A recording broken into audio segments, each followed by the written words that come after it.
Армысыздар, құрметті оқырмандар. Абай қаласының орталық аудандық кітапханасы атаулы даталардың ұлттық күнтізбесін насихаттау мақсатында Қазақстан спортшылары күніне орай спорт саңлақтары кітаптар топтамасының бейнебаянын ұсынады. Спорт саңлақтары атты кітап топтама атақты көш атасы Қажымұқан Мұңайтпасовтан басталады. Орасан күштің иесі, күрестің бірнеше түрінен әлем чемпионы атанған тұңғыш қазақ алыбы Қажымұқан атамыз туралы қаншама кітаптар шықты.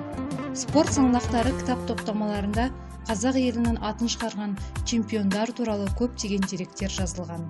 Қазақстанның көк туын желбіретіп, әлемге асқақтатып жүрген, әнұрамызды шырқап, қазақ халқының абыройын биікке көтерген, спорт саласындағы аты жаһанға танылған жігіттердің есімін тізіп шығу мүмкін емес. Елдің есімін ерекше әспеттеткен спортшылар өте көп.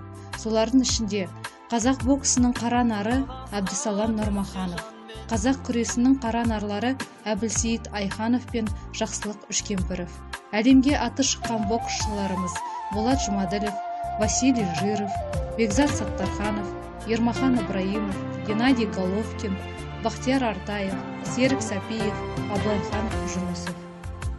Қыдырбек Рысбекұлы спорт саңлақтары кітап топтамасының қазақ олимпиадашылар кітабында Бекзат Саттарханов, Ермахан Ибраимов, Болат Жұмаділов сынды чемпиондар жайлы жазған.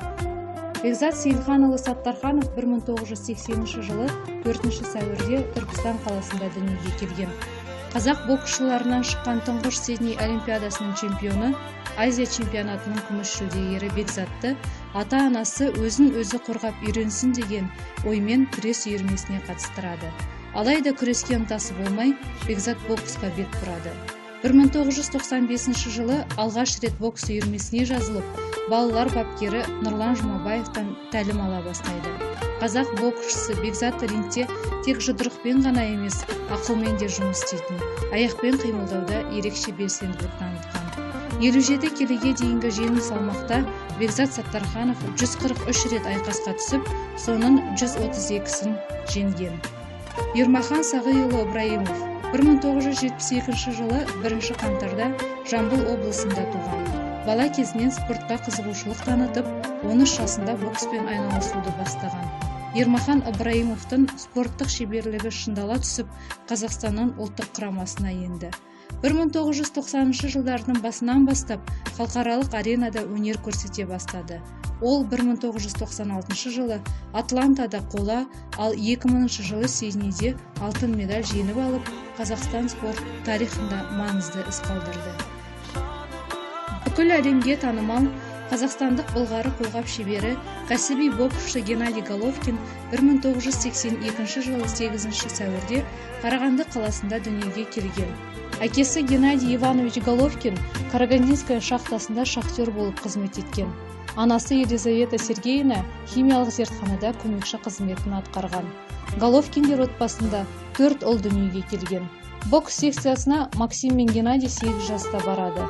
Геннадий Головкин Алина деген бойжеткенмен 2000 жылы танысып, 2007 жылы үйленген. Отбасында 2 ұл мен 1 қыз өсіруде. Геннадий Головкин көптеген халықаралық турнирлердің жеңімпазы. Кәсіпқойлар арасында 2 дүркін әлем чемпионы. Қазақстанның 7 дүркін чемпионы. 2000 жылғы жастар арасындағы әлем чемпионы. Қазақстан Республикасының еңбек сіңірген спорт шебері 2008 жылдан 2017 жыл аралығында қатарынан 23 рет нокаутпен жеңіске жетті.